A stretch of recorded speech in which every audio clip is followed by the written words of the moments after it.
हजारों की संख्या में भोपाल पहुंचकर दिखाएंगे काले झंडे, करेंगे कथा स्थल पर धीरेंद्र शास्त्री का घेराव। भोपाल में हो सकता है बड़ा हादसा, धनुक समाज करेगी प्रदर्शन धीरेंद्र शास्त्री के खिलाफ। धनुक समाज चाहती है कि पंडित धीरेंद्र शास्त्री के खिलाफ मामला पंजीबद्ध किया जाए।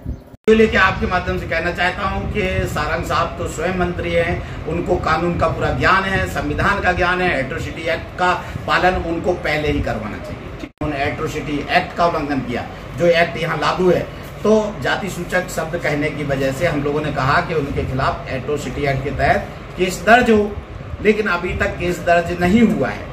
कल हमारे लोग गए थे आजाद डीएसपी साहब से, उन्होंने कहा कि हम जब तक बड़े अधिकारी नहीं बोलेंगे केस दर्ज नहीं कर सकते हैं। तो ऐसी क्या बात है जिसमें केस दर्ज नहीं कर सकते? हमने अपनी बात ही तो रखी है कि साहब हमारे जिस चीज का उल्लंघन हुआ है उसका केस दर्ज संविधान के तहत करिए।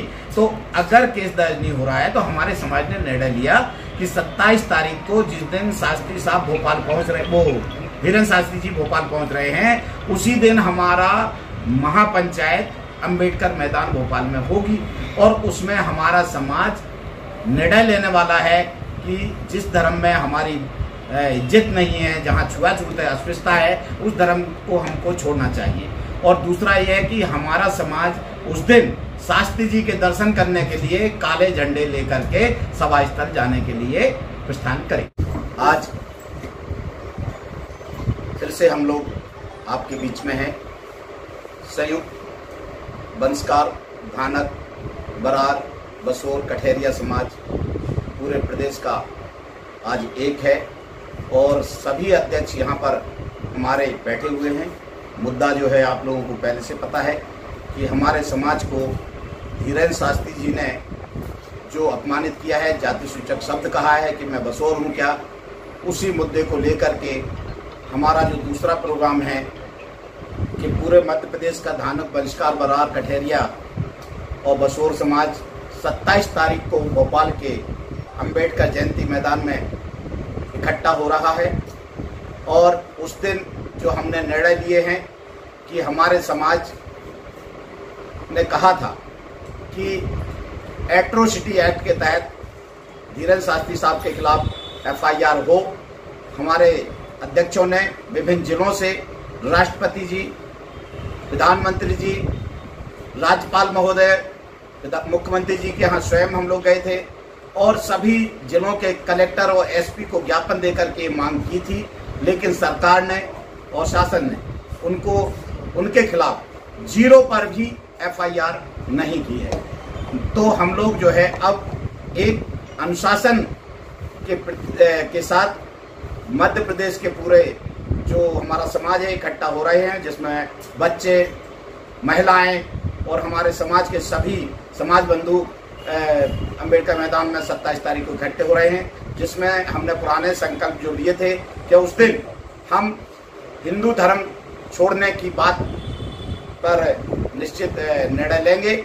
और साथ में हमारे समाज ने निर्णय लिया है कि हम लोग अब ये कर्मकांड और शुभ कार्यों में हम जो है अब जिस समाज का अपमान होता हो हम वहाँ पर ब्राह्मणों को नहीं बुलाएंगे। तीसरा हमारा जो एक आह्वान है कि हम लोग रैली के रूप में जहाँ धीरेंद्र शास्त्री जी 27 तारीख को कथा कर रहे हैं वहाँ पर इस सभा के बाद रैली के रूप में जाएंगे और हमारा समाज उनको जो है काले झंडे दिखाने का कार्य उस दिन करने वाला है। धीरेंद्र शास्त्री जी तो घर वापसी कराने में लगे हुए हैं आदिवासियों की, अनुसूचित जनजाति के लोगों की, और आप हिंदू धर्म छोड़ने की बात कर रहे हैं। हम लोग हिंदू धर्म नहीं छोड़ रहे, हम तो सनातन धर्म को पहले से मान रहे हैं। लेकिन हिंदू धर्म और सनातन धर्म तो इस प्रकार का नहीं हो सकता है कि मनुष्य मनुष्य में भेदभाव हो। हम लोग जानवर तो नहीं है, इंसान है। और हमारी दाई ने तो शास्त्री जी जब पैदा हुए होंगे तो मेरी माँ और दादी ने तो उनके गले में उंगली डाल करके उनको आवाज दिलाई है। और हमारी दादी ने जो दाई के रूप में थी उसने कान में फूंक करके उनको उस एहसास कराया कि संसार में आने के। हम लोग इस प्रकार के होकर के हमारी जात को उन्होंने नीच कहा है कि मैं क्या बसोर हूँ। तो इस प्रकार की बात हम लोग नहीं कर रहे। हम तो भारतीय संविधान के अनुयायी हैं, बाबा साहब अम्बेडकर के अनुयायी हैं। हम लोग संवैधानिक बात कर रहे हैं कि सरकार उनके खिलाफ 0 पे एफआईआर कर दे और कार्रवाई कर दे। हमको कोई शौक थोड़ी है, हम कोई नेतागिरी नहीं कर रहे। को नीच समझते हैं? नहीं समझते, बिल्कुल नहीं फिर समझते। आपको इस बात से क्यों आपत्ति हो रही है? तो क्या फिर इसका अर्थ ये है कि हम ब्राह्मणों को गाली देना शुरू करते हैं? नहीं, बात को नहीं है। उन्होंने कहा मैं बसोर हूँ क्या? हाँ। जब आप अपने आप को नीचा नहीं समझते तो फिर बुरा मानने वाली क्या बात? नहीं, हमारे समाज को बुरा लगेगा क्योंकि उन्होंने इस भावना से नहीं कहा। आपको चोर बोला जाए। के लोग कई सरनेम लिखते हैं, उन्होंने तो कभी आपत्ति नहीं दिखाई कि भाई आप ये सरनेम मत लिखिए। नहीं, लिखने में और बोलने में बहुत अंतर है। हम किसी मंदिर में जाके मैं SD बंसकार मैं कहूँ कि मैं यहाँ का पुजारी हूँ तो मेरे खिलाफ कार्रवाई नहीं होना चाहिए। मैं कल ही शुरू करने वाला हूँ। आप लोग बताइए। क्यों होगी? होगी, क्योंकि मैं ब्राह्मण नहीं हूँ। अरे यही तो बात है। भोपाल में ऐसे मंदिर हैं, कई ऐसे मंदिर हैं जहाँ पुजारी किसी अदर जात के बैठे, ब्राह्मण नहीं बैठे। नहीं, ऐसा कोई मंदिर, कोई मंदिर ऐसे मंदिर हैं। नहीं, तो उससे कोई हमारे अपमान को सम्मान में नहीं बदला जा सकता है। अभी उन्होंने जिस तर्क से कहा है कि क्या मैं बसोर हूँ, यानी हम लोग सबसे नीचे आ चुके हैं। सनातन में सोए हुए लोगों को गृह शास्त्री जगाने का काम कर रहा है सनातन में। तो सनातन में भेदभाव नहीं होना चाहिए। सनातन में भेदभाव नहीं होना चाहिए। वो तो 50 मंच से बोल चुके हैं। अरे साहब, ऐसे कैसे बोलते हैं? धर्माचारी हैं वो, उनको बहुत सोच समझ के बोलना चाहिए। उनको जब सबको यूनाइटेड कर रहे हैं तो हम से प्रेरित है क्या? पहले उन्होंने चमार शब्द का उपयोग करके चमारों के लिए कहा था, फिर आज हमारे से कह रहे। और सुनिए, जिस माँ से हम पैदा हुए हैं वो विधवा हो गई हैं। उन्होंने कहा कि औरत जो विधवा है वो खाली प्लॉट है। क्या एक धर्माचारी को ये शोभा देता है? आप लोग निर्णय करिए। हम लोग तो बिल्कुल लीगल चल रहे हैं कि हमारे समाज के सम्मान के लिए समझाने का काम कर सकते हैं, लेकिन उनका अपमान हम आपकी बात वहाँ तक नहीं, तो हम तो किसी उनको कुछ कह ही नहीं रहे। हमारा किया है। नहीं, हम तो उनको कुछ नहीं कह रहे। हम सरकार से कह रहे हैं, मंच है, सारे सामाजिक संगठन है। हम इतना सा कह रहे हैं कि एट्रोसिटी एक्ट के तहत जाति सूचक जो शब्द कहा है संविधान में लिखा है और नियम में लिखा है, उसके हिसाब से कार्रवाई हो।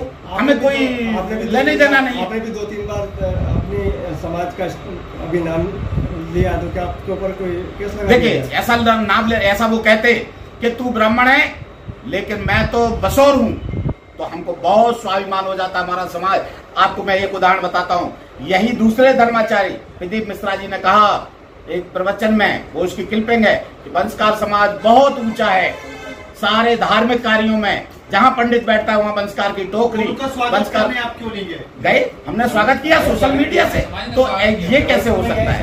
हाँ, स्वागत किया। उसके लिए आपने कोई प्रेस कॉन्फ्रेंस वगैरह की थी क्या?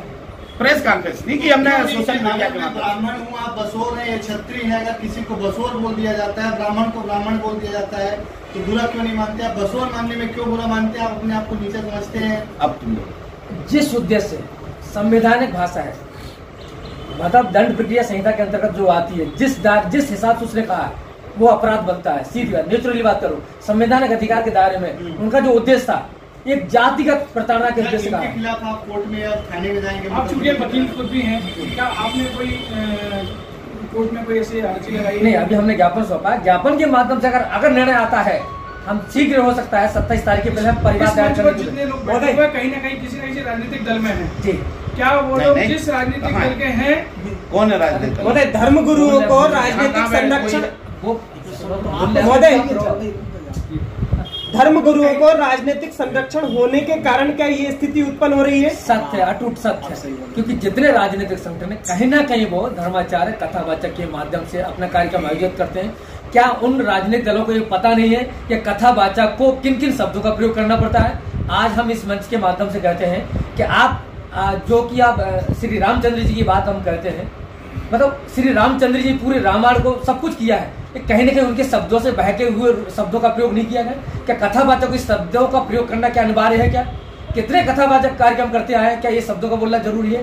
तो संवैधानिक दायरे में कथावाचक को कोई नॉलेज नहीं, उनका दायित्व बनता है कि धर्म का प्रचार करें। किसी जाति विशेष पर टिप्पणी करने का अधिकार क्षेत्र नहीं बनता है। इसलिए हमने निर्णय लिया कि 27 तारीख को एक यहाँ पर बहुत बड़ा कार्यक्रम आयोजित महापंचायत के माध्यम से उनको हम एक एहसास कराना चाहते हैं कि अपराध दर्ज करेंगे, किसी भी हालत, चाहे परिवार दायर करें चाहे FIR करें। हमने दृढ़ संकल्प ले लिया है। अगर नहीं होता तो आगे क्या करेंगे आप? आगे 27 तारीख के बाद हमने संकल्प कर लिया ना। 27 तारीख बात कही जा रही है कि धर्म छोड़ने की बात कही जा रही है, तय है। तो ये किसके बहकावे में? बहकावे का नहीं है, ये हमारा स्वाभिमान बोलता है। स्वाभिमान को हमारे समाज को हमें बताने वाले हैं कि ऐसे धर्म को मत मानो जिस धर्म में आपकी कोई इज्जत नहीं, सम्मान नहीं। कानून में संशोधन करते हैं कि बड़े लोगों के लिए अलग कानून है, छोटे लोगों के लिए अलग कानून है। छोटा व्यक्ति अगर यही बात कर देता, छोटे व्यक्ति अगर यही कार्य कर देता तो उसके ऊपर तत्काल दूसरे दिन SC/ST एक्ट के तहत कार्रवाई हो जाती। IPC ST एक्ट बनाया गया, उसके लिए संबंधित थाने भी अलग हैं। अगर उन थानों में भी सुनवाई नहीं हो रही है तो आप प्रशासन से क्या मांग करेंगे? हमारा जो पहला स्टेप है, हमने पहला स्टेप था हमारा ज्ञापन देने का। दूसरा स्टेप हम एक आंदोलन करेंगे, धरना देंगे, जैसा कि बंसल जी ने बताया कि 27 तारीख को अंबेडकर मैदान में हम लोग धरना देंगे। वहां पर एक अगला स्टेप का हमारा निर्णय होगा।